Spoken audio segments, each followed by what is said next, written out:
চিকিৎসার অভাবে ধুঁকছেন অসুস্থ বাবা, দুমুঠো খাবারের জন্য চোখের জল ফেলছেন মা, আর এদিকে কোটি টাকার সম্পত্তি লিখে নিয়ে বৃদ্ধ বাবা মাকে ঘর ছাড়া করার অভিযোগ উঠেছে শিক্ষিত বিএসসি ইঞ্জিনিয়ার ছেলের বিরুদ্ধে। এ যেন মানবতার মুখে চপেটাঘাত। যে সন্তানকে মানুষ করতে জীবনের সব কিছু উজাড় করে দিয়েছিলেন বাবা মা, সেই সন্তানই আজ তাদের জীবনের সবচেয়ে বড় অভিশাপ। ঘটনাটি নওগাঁ সদর উপজেলার পার বাঁকাপুর গ্রামের। অভিযোগ উঠেছে বৃদ্ধ আব্দুল জলিল শেখ ও তার স্ত্রী মঞ্জুয়ারা বেগমের কাছ থেকে কৌশলে প্রায় 18 বিঘা জমি নিজের নামে লিখে নেয় তাদের একমাত্র ছেলে শেখ আব্দুর রহমান সাইক। বাবার দাবি, ব্যাংক লোনের কথা বলে প্রতারণার মাধ্যমে দলিলে স্বাক্ষর করিয়ে নেয় ছেলে।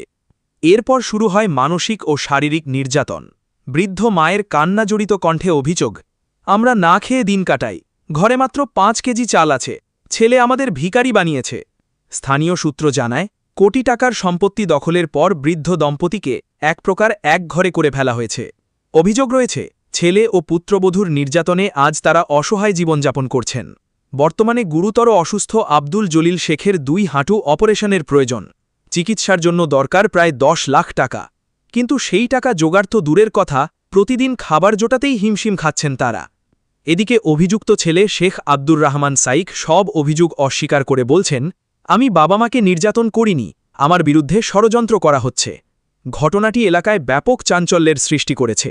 স্থানীয়দের অনেকেই বলছেন, এমন ঘটনা সমাজের জন্য ভয়ঙ্কর বার্তা। শেষ বয়সে এসে বৃদ্ধ এই দম্পতি এখন প্রশাসনের কাছে নিরাপত্তা ও ন্যায় বিচার চাইছেন। মানবতা আজ কোথায় দাঁড়িয়েছে? শিক্ষিত সন্তান যদি বাবা মায়ের ভরসা না হয়ে আতঙ্কে পরিণত হয়, তাহলে সমাজ কোন পথে যাচ্ছে? আপনার মতামত জানাতে কমেন্ট করুন। সাথে থাকুন। দৃষ্টি মিডিয়া টিউব, খুলনা।